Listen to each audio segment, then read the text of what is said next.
ऐसा क्या जीवन में घट जाता है कि भाई भाई के साथ रहना उसे दुश्वार हो जाया करता है। एक भाई दूसरे भाई के साथ नहीं रह सकता है, अपने बच्चों को खिलाता है, दूसरों के बच्चों के लिए तरसता है। ऐसा क्या जीवन में घट जाता है? ऐसा क्या हो जाता है? बड़े होकर, छोटे में तो एक ही रहते हैं, बड़े होकर क्या हो जाता है कि एक दूसरे के साथ रहना दोनों का दुश्वार हो जाता है। मैंने बहुत सोचा कि आखिर इनकी जिंदगी में ऐसा क्या घट गया जो एक खून अलग अलग धाराओं में बट गया। कुछ तो बात होगी, क्या हो सकता है बताइए? छोटे में लड़ते हो, झगड़ते हो, मारपीट होती है, तू मैं करते हो, उसके बाद भी रहते तो चार दीवार और एक छत के नीचे हो ना। बड़े होने के बाद ऐसा क्या हो जाता है कि एक दूसरे से बोलने को तैयार नहीं होते हो, एक दूसरे एक छत और एक चार दीवार के नीचे रह नहीं पाते हो। ऐसा क्यों होता है और कब होता है? कोई पुरुष मुझे बता दे तो मैं सोचूंगा कि मुझे अब प्रवचन की जरूरत नहीं है। ऐसा क्यों हो जाता है? कब होता है ऐसा?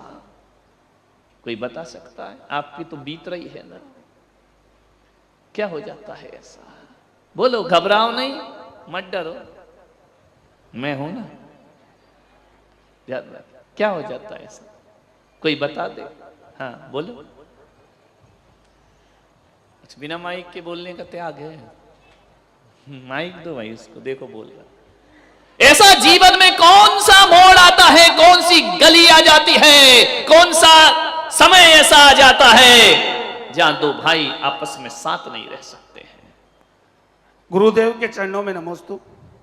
गुरुदेव, पहले एक ही राशन कार्ड में पूरे परिवार का नाम होता है। बड़ा होकर शादी हो जाती है, घर वाले उनका अलग अलग राशन कार्ड बना देते हैं। पीढ़ी दर पीढ़ी वही चलता है। पहले परिवार में माँ बाप, बेटे, वो प्रवचन मत कर। उसके बाद बच्चे, वाइफ, उसके बच्चे, वो परिवार बन जाता है। नहीं नहीं, जो सही बात है वो तू बता नहीं रहा है, बैठ जा। कोई बताइए, दो भाई भाई अलग क्यों हो जाते हैं? ऐसा नहीं है कि उनका कहा सुनी नहीं होती थी पहले, ऐसा नहीं है कि एक दूसरे की बातें नहीं काटते थे, सब कुछ करते थे, फिर भी एक छत के नीचे रहते थे। ऐसा कौन सा मोड़ जिंदगी में आता है दो भाई अलग हो जाते हैं?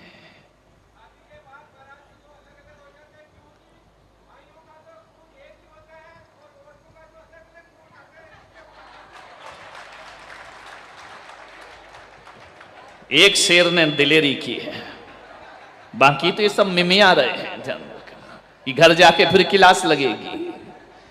एक तो जिंदा शेर खड़ा हुआ, ध्यान रखना।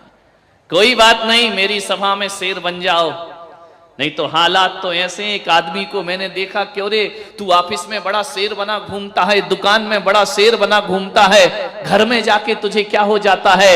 बोले महाराज, शेर तो मैं घर में भी रहता हूं, लेकिन घर में जाता हूं तो दुर्गा जी ऊपर बैठ जाती है, इसलिए मैं भीगी बिल्ली हो जाया करता हूं। एक शेर मिला, ध्यान रखना मान्यवर। और आनंद तो इस बात का है कि जिसके लिए बोल रहा है वही तालियां बजा रही है। क्या बात, ध्यान रखना। दो खून एक रहते हैं, एक खून एक ही घर में पैदा होने वाले एक साथ रहा करते हैं। मान्यवर, ना जाने जिंदगी में ऐसा कौन सा खून आ जाता है जो एक खून को दो करने का प्रयास करता है। ध्यान रखिए, एक खून आ जाता है दूसरे घर का, ध्यान रखना, वो आके एक घर के खून को बांट दिया करते हैं। मुझे क्षमा करें, बात सच है, गलत नहीं है, छोटी है लेकिन सच है। ऐसा क्या जीवन में घट गया तुम्हारे? कल तक तो ये हाल था कि चार भाई एक थाली में भी खा लेते थे। अरे जिस बाप ने इस घर को, चार बेटियों को पाल पोस करके विवाह करके विदा कर दिया, उस समय वह घर छोटा नहीं लगा। एक बहू क्या आती है, वो कहती है कि मकान छोटा है। ध्यान रखना, जहां चार चार बेटियां पल गई, जहां चार चार बेटे पल गए, उनके लिए मकान छोटा नहीं लगा। एक क्या शहजादी आ जाती है, उसे मकान छोटा लगता है। ध्यान रखिए मान्यवर, एक परिवार की चर्चा कर रहा हूं मैं, ध्यान रखना। एक खून ऐसा आ जाता है हमारे घर में जो हमारे खून को बांट देता है। भाई भाई के खून तो एक ही हुआ करते हैं, एक पराया खून आता है।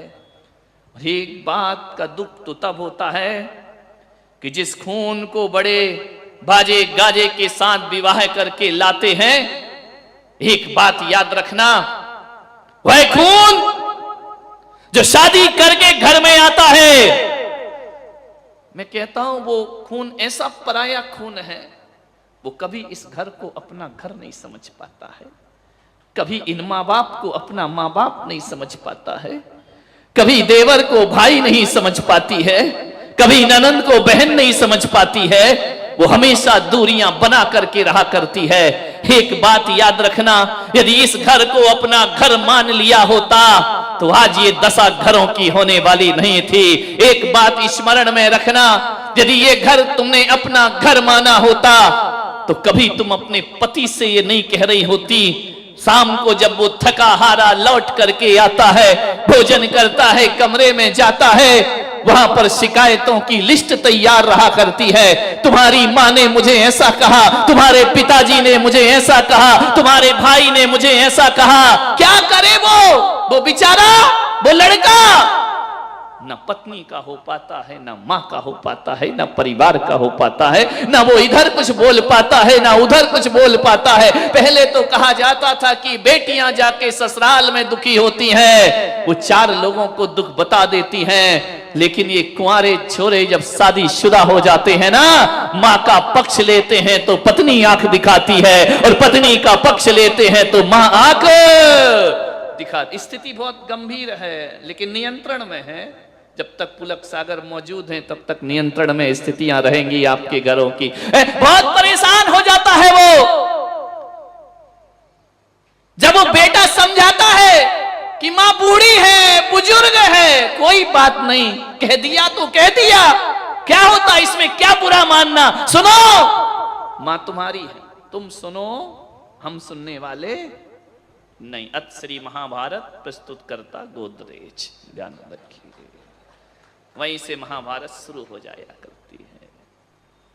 तीनों भाई मेरे पास आए, आकर के उन्होंने कहा महाराज हमें एक कर दीजिए। मैंने कहा तुम तो एक हो। बोले हम दिल से तो एक हैं, लेकिन हम एक साथ रह नहीं सकते हैं। मैंने कहा वजह क्या है? बोले हमारी पत्नियों की आपस में बनती नहीं है, देवरानी की जिठानी से नहीं बनती, जिठानी की देवरानी से नहीं बनती है, एक दूसरे के साथ बैठना पसंद नहीं करते हैं, बात करना पसंद नहीं करते हैं, और उसका दुष्परिणाम हम भाइयों के जीवन में दिखा करता है। हमने ऐसे भी लोग देखे हैं सूरत वालों कि एक बड़े पिताजी अपने भतीजे को यदि 100 रुपए भी देते हैं ना, तो पत्नी से छुप छुप के दिया करते हैं, पत्नी को पता नहीं चलना चाहिए। एक भतीजा जब अपने ताऊ के पास जाता है, यदि उसे कुछ लेना है ना, तो छुप करके, मैंने ऐसे भी घर देखे हैं कि 30 त्योहार पर भी बहू बेटियां जब आती हैं, सावन मनाने जब बेटी आती है ना, तो एक माता पिता छुप छुप कर बच्चों से अपनी बेटियों को उपहार दिया करते हैं, उन्हें मिठाई दिया करते हैं, उन्हें साड़ी दिया करते हैं। बड़ा भाई कहता है देख तेरी भाभी को पता ना चल जाए, चुपचाप इसे रख ले बहन। ऐसे भी माहौल बन गए हमारे घरों में कि हमें छुप छुप कर व्यवहार निभाना पड़ते हैं, छुप छुप कर मिलना पड़ता है। उन तीनों भाइयों ने कहा कि आज हम आपके चरणों में आए हैं महाराज, हम छिप छिप कर तीनों आए हैं। हमारी पत्नियां नहीं चाहती हैं कि हम एक साथ बैठें, हमारी पत्नियां नहीं चाहती हैं कि हम भाइयों में प्रेम होना चाहिए। पहले तो वो समय था कि बड़ा भाई कुछ बोल दे तो छोटा भाई चुप हो जाता था, और आज महाराज जब मैं चुप होता हूं ना, तो मेरी पत्नी मुझसे कहती है कि अब नहीं बोलोगे बुद्धू राम तो कब बोलोगे, जिंदगी ऐसे ही गुजार दोगे, अपने बारे में कुछ नहीं सोचना है, सब भाइयों का करते रहोगे। इतने उलाहने मिलते हैं। बहुओं से मेरा निवेदन है, एक निवेदन स्वीकार करो, एक बात बताना ईमानदारी से, जब जब सावन आता है ना, किसकी याद आती है? एक बात ईमानदारी से, भाई की आ रहा है ना सावन, भाई की याद आती है ना, भाई से मिलने का मन करता है ना कि जाकर के उसे राखी बांधूं रक्षाबंधन पर। हर साल 6 महीने में, 4 महीने, 6 महीने में मन करता है कि भाई से बात कर लूं। 4-6 महीने तो बहुत, अब तो मोबाइल है ना, तो रोज ही रोज बात होती है, सुबह शाम बात हो जाया करती। भैया से बात कर लूं, भाभी से बात कर लूं, कितना मन करता है अपने भाई से मिलने का।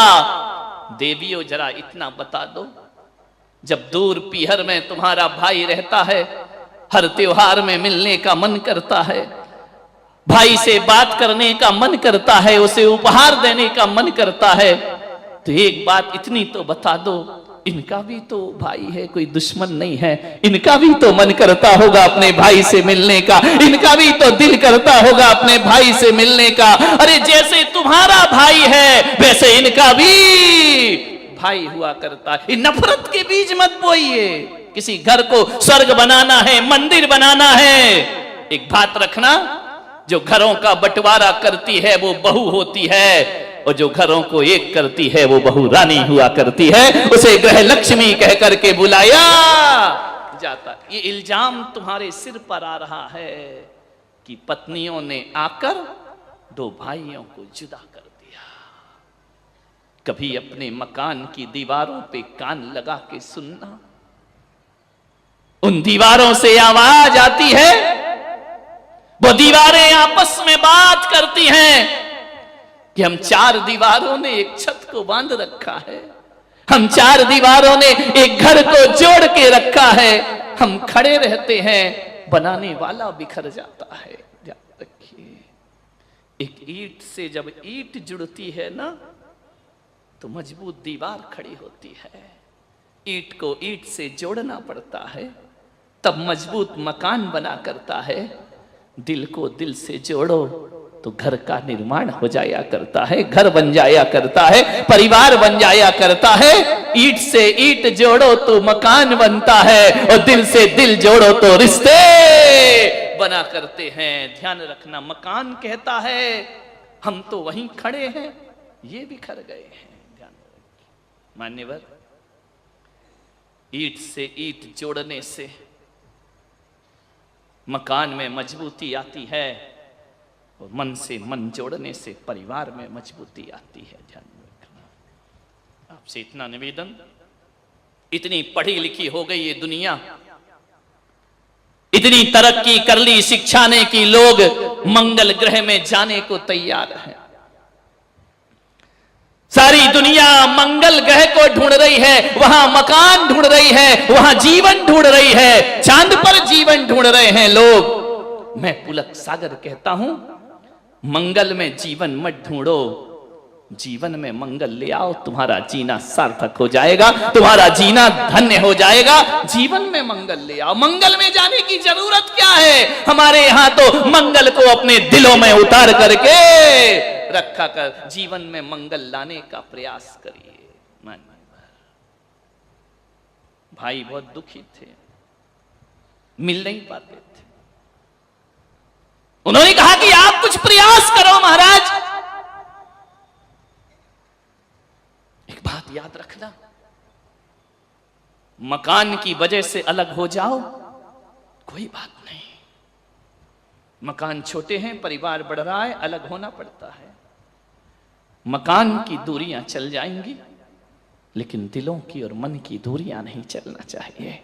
मकान की वजह से 2 भाई अलग रहें तो चलता है, लेकिन मन की वजह से 2 भाई अलग हो जाएं, ये बर्दाश्त नहीं होता। ध्यान रखना, मकान का बंटवारा फिर भी कोई बड़ी बात नहीं है। दुख तो इस बात का है कि मकान के बहाने हम संपत्ति का बंटवारा नहीं करते हैं, अपनी संवेदनाओं का बंटवारा कर देते हैं, अपनी भावनाओं का बंटवारा कर देते हैं। तीनों भाई बहुत दुखी थे, दुखी रहेंगे जब तक प्रवचन पूरा नहीं होगा।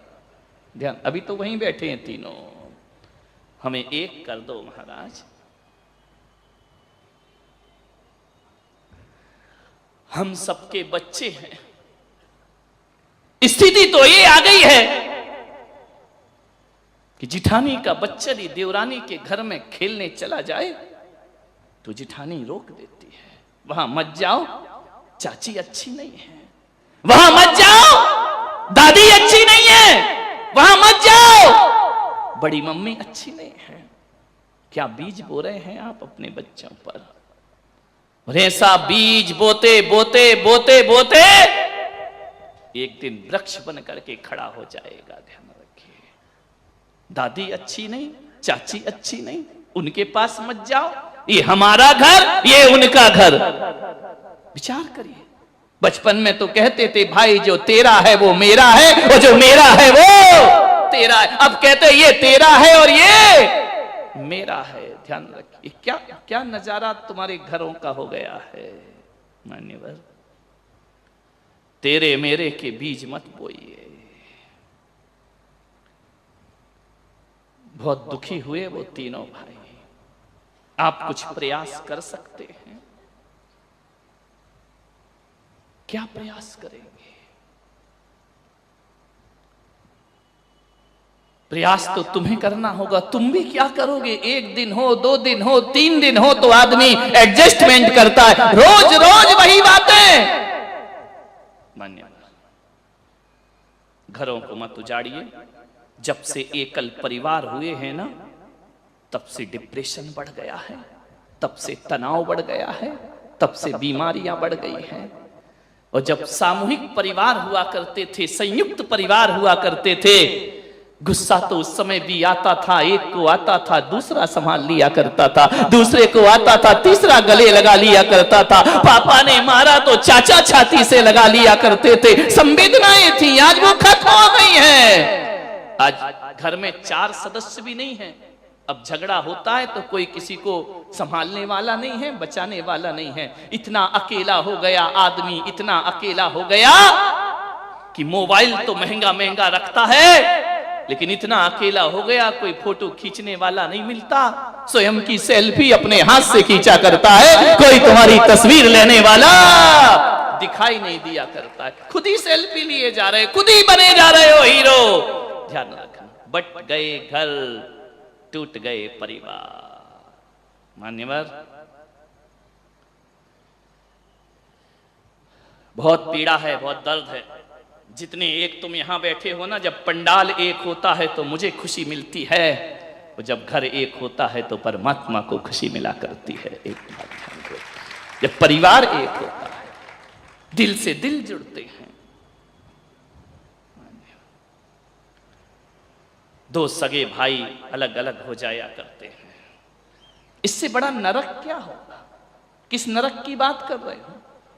तुम्हारा बेटा उसके घर, छोटे भाई के घर नहीं जा सकता, बड़े का बेटा छोटे के घर नहीं जा सकता है। इससे बड़ा नरक क्या होगा इस धरती पर? ध्यान रखना। मंदिरों में पूजा पाठ करने से स्वर्ग नहीं बनता जीवन।